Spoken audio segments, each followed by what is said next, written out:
안녕하십니까. 미래와 희망 TV입니다. 올해 초까지 뜨거웠던 부동산 열기가 경기 침체로 꺾이며 부동산도 영향을 받아 침체기에 들어서고 있습니다. 최근 서울 부동산 거래량이 급감하고 실거래가 하락 현상이 서울 전역으로 확산되고 있습니다. 수년간 꾸준한 상승세를 보이던 서울 부동산 시장에서 먼저 반응하고 있습니다. 전문가들도 거래 위축과 가격 하락이 본격화되는 침체기가 찾아올 것이라고 전망합니다.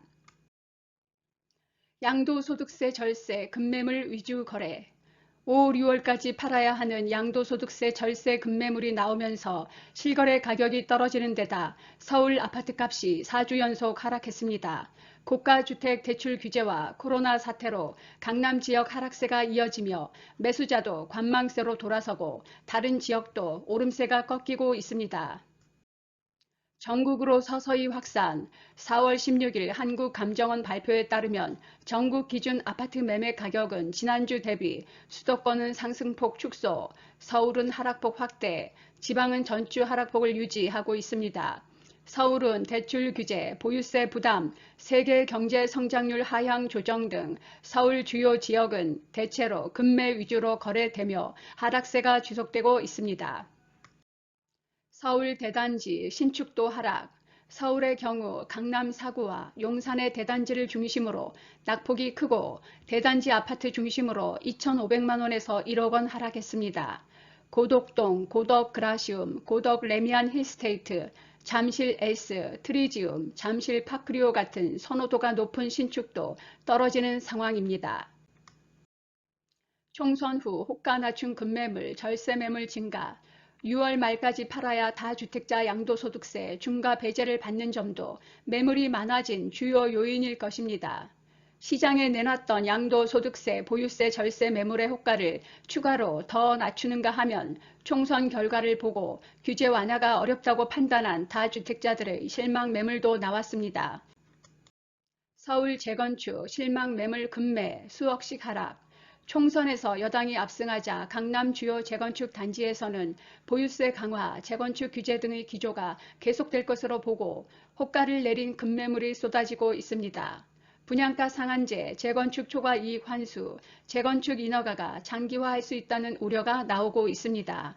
반면 매수하겠다는 사람은 거의 없어 시간이 갈수록 가격이 더 내려갈 것 같습니다.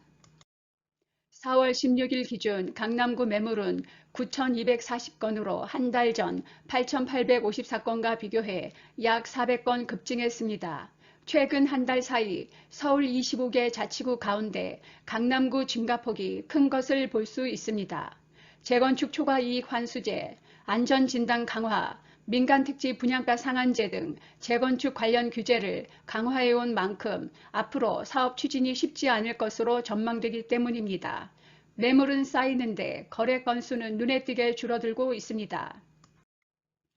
강남구 대치동 음마아파트 전용면적 76은 총선 이후 중층은 18억 원 선의 급매물이 나와 있고 지난해 12월 최고 21억 5천만 원, 지난달 초에는 2층이 19억 5천만 원에 팔린 것에 비해 3억 원 이상 떨어진 것입니다. 양천구 목동 신시가지 단지 일대는 5월 말 잔금 조건의 급매물 가격이 추가로 하락했습니다.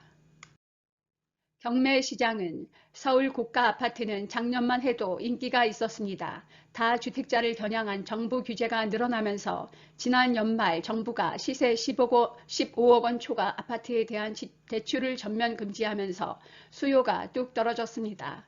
서울 고가 아파트들이 경매 시장에서 찬밥 신세로 전락하고 있습니다. 이달 들어 21일까지 서울 아파트 경매 낙찰률은 54.3%로 2월달 70.6%에 비해 하락했습니다. 최근 집값 하락기를 틈타 똘똘한 한 채로 포트폴리오를 재구성하려는 움직임도 나타나고 있습니다.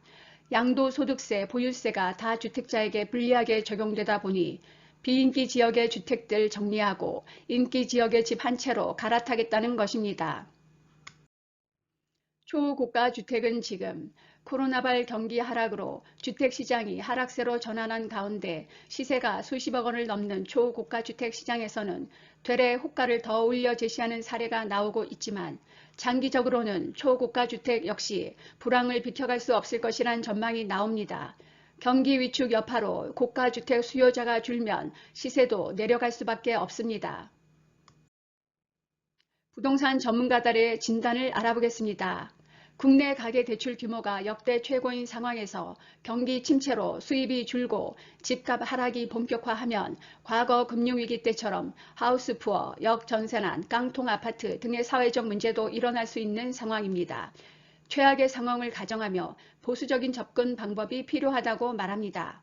단기간에 코로나가 종식된다면 큰 변동은 없겠지만 장기화하면 시장의 충격이 클 것이고 내년 초부터 하락 국면에 접어들 가능성이 높다고 합니다. 주택시장의 구매력이 감소되면서 부동산 시장의 냉각 가능성이 높아 보인다. 코로나는 세계 경제와 한국 경제를 동시에 직접적으로 타격하는 만큼 장기화하면 이전의 외환 위기와 금융 위기보다 더 큰 충격으로 다가올 가능성이 높다고 말합니다. 부동산 전문가들의 하락 기간과 하락률 예측. 코로나 사태가 장기화한다면 일단 그동안 많이 상승한 강남권을 시작으로 강북 등 서울 전역과 수도권에서 빠른 하락 흐름을 보일 것. 적어도 하락이 시작되면 국내외 경기가 살아나는 기간까지 고려해 3, 4년 동안 이어질 것으로 보인다고 말합니다. 전문가들이 하락률에 대해선 각각 연내 3 내지 5%를 예측했습니다. 외환 위기와 금융위기 비교. 1997년 말 외환위기 발생 직후 국내 부동산 시장은 서울과 지방을 가릴 것 없이 집값이 떨어졌습니다.